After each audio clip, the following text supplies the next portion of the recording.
In this video, I'm going to be talking about stiff leg deficit pulls. Now, I perform these with 8-inch blocks. When I go heavy, like when I get closer to 500, I'll usually lower the deficit to a plate or two. But for anything up to 5 plates, I like to use these 8-inch blocks. These are oil change ramps.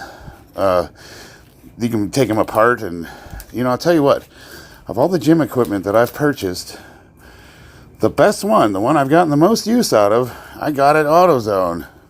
20 bucks. Now, I'm making this video for a couple of reasons. One, this is my secret weapon for deadlifting.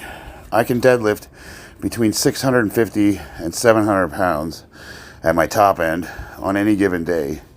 And I'm telling you right now that the secret to my success has been this deficit pull. But there's another reason. See, the person that turned me on to this lift, you know him, you love him, content creator Profit Fear.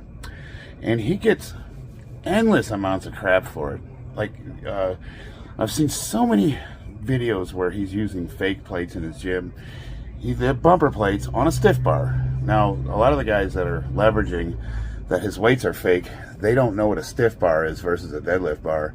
Deadlift bar is typically 25 to 27 millimeters, and anything over 400 pounds will start flexing the bar pretty considerably. And that bar is 7 feet long typically. The Texas deadlift bar I have is exactly 7 feet long. It's got big colors. You put a lot of plates on it. Conversely, a power bar like an Ohio or a Texas, or pick a brand. I have a Titan Fitness power bar. They'll be anywhere between 28 and 33 millimeters on the top end if you want to get into the really heavy ones. Mine's a 30 millimeter. It has zero flex. You put 5 plates on that thing, it will not bend. And what they're saying is that the way he's doing his reps is he does them really slow and controlled, and he barely touches the weights on the ground. And as I'm demonstrating, that is exactly what I'm doing. At the end of each set, I'm dropping the weights on purpose so that you can see what slamming the weights on the ground looks like. And that's what the Texas deadlift bar. I didn't want to use my straight bar. Honestly, the knurling's really bad on it. And I'm like, I'll just use the deadlift bar. It's perfectly fine for this. Now, one of the videos, I think it was by a guy called Genetic something or other. I don't know, some weirdo. He was saying that it's the proof that it's fake is when he was touching the weights on the ground, one side bounced and went ding ding, and he picked it up. And he said, that's proof. If it was those are bumper plates, it would bounce. And I'm like, no, it wouldn't. If you're barely kissing the ground and you touch one side first and it kind of does that, it's not going to bounce. You're not slamming it down. You're barely touching the ground. You still have tension on that bar. That's just retarded. The other thing is if you look at the plates he uses, they match the gym plates in the background. Like, what is he going to do? Show up with a dolly full of fake plates that are the exact same brand as the gym facility? And us being small content creators, like, you're just going to walk into a gym with a bunch of fake weights and nobody's going to say anything? I'm sure that's just retarded. But I'm doing the exact same thing here, because the other thing that was leveraged against him was that he can't go that heavy. Anything over 405 pounds or 500 it's just impossible.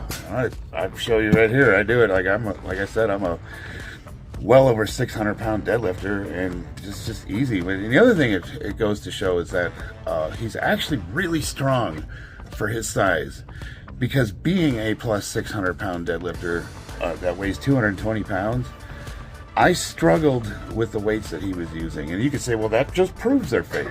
No, you know what it proves? It proves that he's been doing this lift for a very long time, and we've watched him for 3 years, and he's got really proficient at it, and he's probably a pretty strong guy. He just doesn't like to do heavy 1-rep max singles, because that's not what he's trying to do. He's not training like a power lifter. And I don't know why all these ego lifters keep challenging a guy that's obviously a physique dude.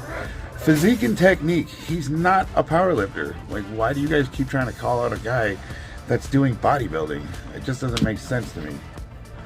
But hey, the whole point, the more I do this, the more I'm absolutely convinced that slow, low, controlled time under tension is really the way to do this and save yourself from injury.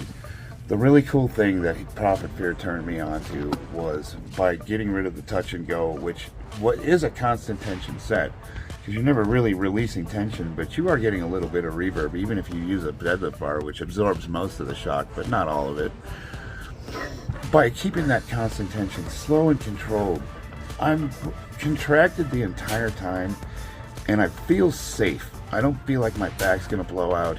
I can do nice, controlled sets, and I suspect that it's really gonna contribute to my top end. But hey, here's the bottom line. I'm competing in March, so you guys will see if I'm wrong or not. And I can't wait. Hey, if you get any use out of this video, you know what to do. Hit that subscribe and join me as I campaign to change the lifting community. Love you guys.